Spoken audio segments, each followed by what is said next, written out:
E agora chegou a hora da gente falar do todo-poderoso reduce. O que é o reduce? De forma similar aos métodos map e filter, o reduce também é uma higher order function que recebe uma função por argumento e executa essa função para cada item do array. Quando que você vai usar o reduce? Quando você precisar reduzir o array a algum tipo de dado. Pode ser um objeto literal, uma string, um número ou até mesmo outro array. Então, desde já, é importante que você tenha em mente que, ao contrário dos métodos map e filter, o reduce tem poder e versatilidade para gerar um output que pode não ser um array. A gente vai começar com o exemplo mais simples possível para que você entenda como que o reduce funciona. Imagina que a gente tem um array de números e a gente quer obter a soma de todos esses números. Em outras palavras, você quer reduzir esse array a um único valor, um número. A gente vai digitar toda a estrutura básica inicial e depois disso eu vou explicar passo a passo cada detalhe de como ela vai funcionar. Então a gente vai declarar uma const numbers que recebe um array com os itens 1, 2, 3. E aqui abaixo a gente declara uma const sum que recebe a numbers com o reduce encadeado nela. E como argumento do reduce, a gente vai inserir a função que vai ser executada para cada item do array. E a gente também vai inserir um zero como argumento. Esse zero é opcional, mas daqui a pouco a gente vai falar sobre ele. E essa função vai receber os parâmetros accumulator e item. Essa função também pode receber mais dois parâmetros, o index e o array. Como a gente não vai usar eles agora, a gente não precisa especificar eles. E a gente vai fazer com que essa função retorne o accumulator mais item.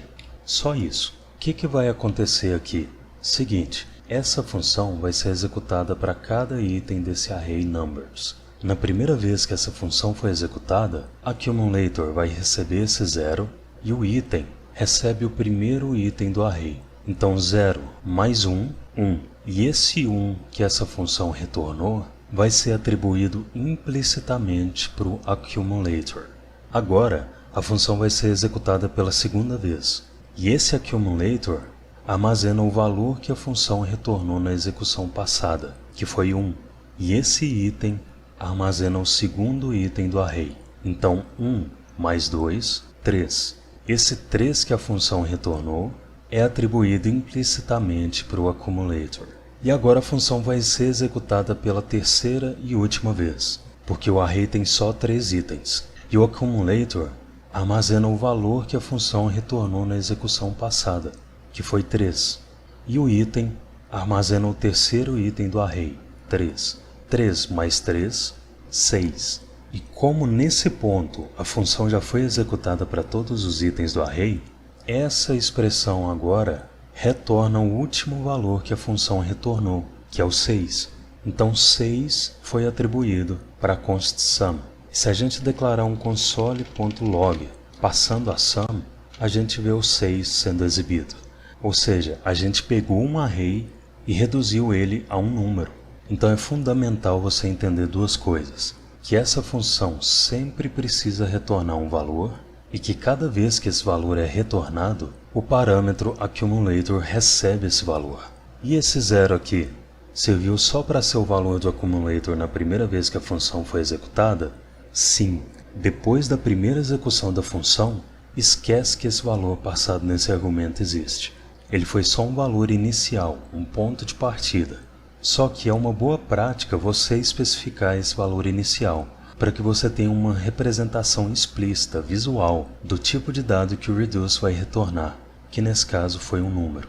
Se esse valor não fosse especificado, na primeira vez que a função fosse executada, esse parâmetro accumulator corresponderia ao primeiro item do array e o parâmetro item corresponderia ao segundo item. Então agora a gente vai ver outros exemplos de casos em que a gente pode usar o reduce. Lembra que eu disse que com o reduce a gente tem poder e versatilidade para gerar um output que não precisa ser um array? Imagina que você tem um array de produtos e que você quer obter uma string em formato de lista com todos os nomes desses produtos. Se é um array e o valor final que a gente quer gerar é uma string, esse é um caso de uso para o reduce.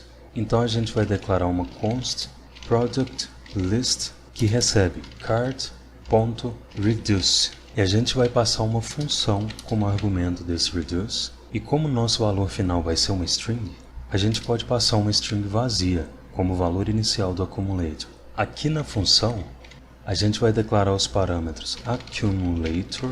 E aqui nesse parâmetro, ao invés de passar o objeto, a gente vai fazer um destructuring nesse objeto e obter o valor da propriedade name. Então, por baixo dos panos, o valor da propriedade name desse objeto que está sendo recebido aqui está sendo atribuído para esse parâmetro name. E a gente pode fazer essa função retornar uma template string, para a gente não ter que concatenar usando mais e ficar abrindo e fechando string toda hora. E a gente vai fazer essa template string retornar, por enquanto, os nomes dos produtos em uma linha só.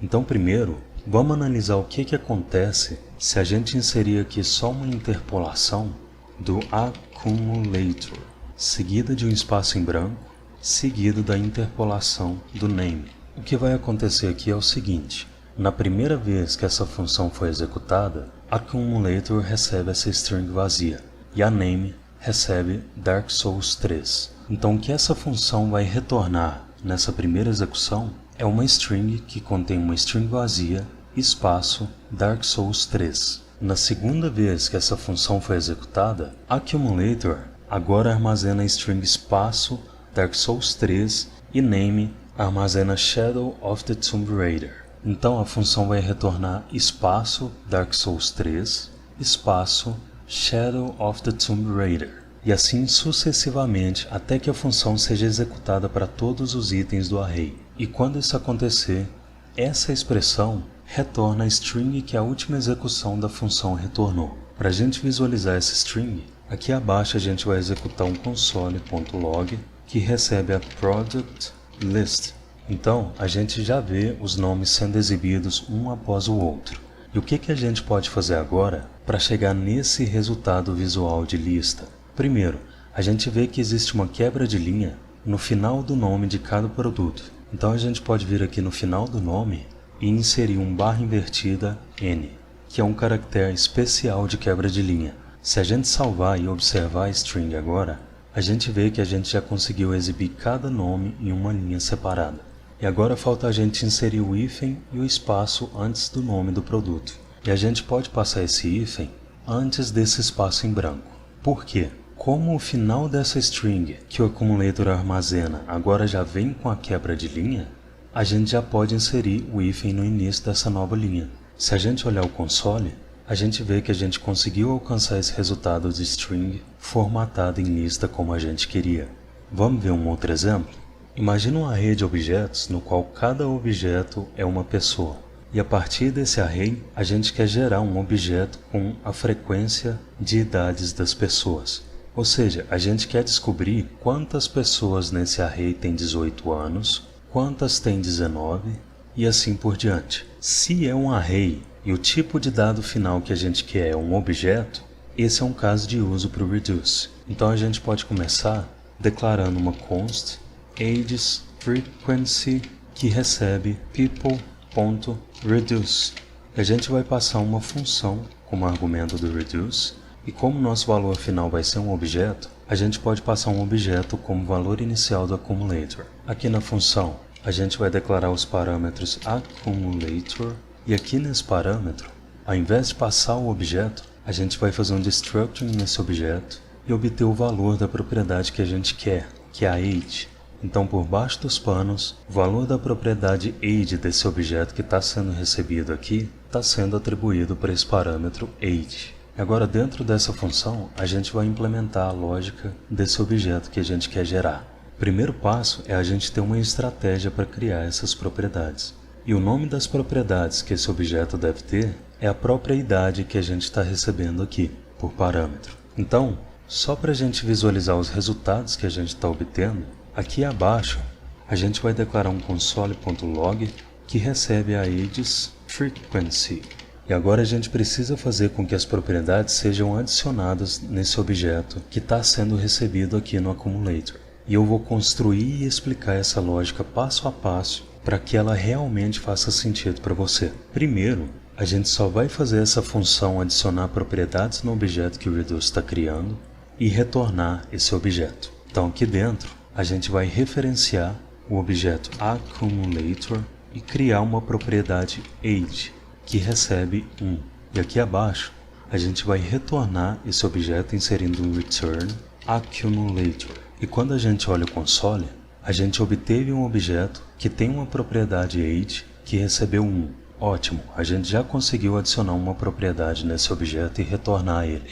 Mas por que esse objeto tem só uma propriedade e essa propriedade se chama age? O esperado não era que a cada execução da função, uma propriedade fosse criada no objeto com o mesmo nome desse valor que está sendo recebido por parâmetro? Sim, só que essa age não é essa age recebida por parâmetro. Essa age não está sendo usada aqui na função. Você pode observar que o VS Code até deixou ela numa cor esmaecida. E é por isso que esse objeto que a gente gerou tem só uma propriedade age. E essa propriedade age foi sobrescrita a cada vez que a função foi executada. Para que a gente realmente use esse age do parâmetro como propriedade do objeto, a gente precisa tornar essa propriedade dinâmica através do uso de Computed Property Names. Então a gente remove esse ponto daqui e envolve a age em colchetes. E isso possibilita que você escreva uma expressão envolvida por colchetes e essa expressão seja computada como nome de uma propriedade em um objeto. O que é uma expressão? Qualquer pedaço de código que o JavaScript pode interpretar como um valor é uma expressão. Age em si já é a expressão, o valor que a gente quer usar como nome dessa propriedade. Mas se fosse o caso, a gente poderia, por exemplo, passar uma operação matemática aqui dentro desses colchetes. Como não é o que a gente quer, se a gente deixar só a age e salvar, a gente vê que a gente já conseguiu usar a age como propriedade do objeto. Então, essa atribuição cria uma nova propriedade no objeto se ela ainda não existir. Se essa propriedade já existe no objeto, ela é sobrescrita. E uma última observação sobre o nome dessas propriedades é que elas são strings, porque nome de propriedade e nome de variável não pode começar com número. Então, mesmo que aqui no console do browser o nome das propriedades seja exibido sem as aspas, quando a gente exibe esse objeto no Node, a gente vê que por baixo dos panos o JavaScript converteu esses números para strings. Agora, como que a gente faz essa propriedade receber como valor a quantidade total de ocorrências dela dentro do array? Uma possibilidade é a gente fazer essa propriedade receber todo o valor que ela já tem, mais 1. Isso vai fazer com que quando essa propriedade já existir no objeto, se até nesse ponto da execução da função o valor dela fosse 1, por exemplo, ela recebe a soma desse 1 mais 1. Só que isso só vai funcionar se essa propriedade já existir no objeto. Se ela não existir, essa expressão aqui vai ser avaliada como undefined. Tanto é que se a gente salvar e olhar o console, o valor das propriedades é none, not a number. Porque undefined mais qualquer número resulta em none, porque essa operação não faz sentido. Então aqui a gente pode implementar um curto-circuito para evitar que o undefined seja atribuído para essa propriedade. A gente pode fazer com que se essa expressão resultar em none, a gente atribui 1 para essa propriedade. Como que um curto-circuito funciona? Booleanamente falando, se o valor que essa expressão à esquerda do operador OR produz for avaliado como true, esse valor é atribuído para a propriedade. Se esse valor não é avaliado como true em um contexto booleano, ou seja, ele é false, com y no final, o valor à direita do operador OR é atribuído para a propriedade.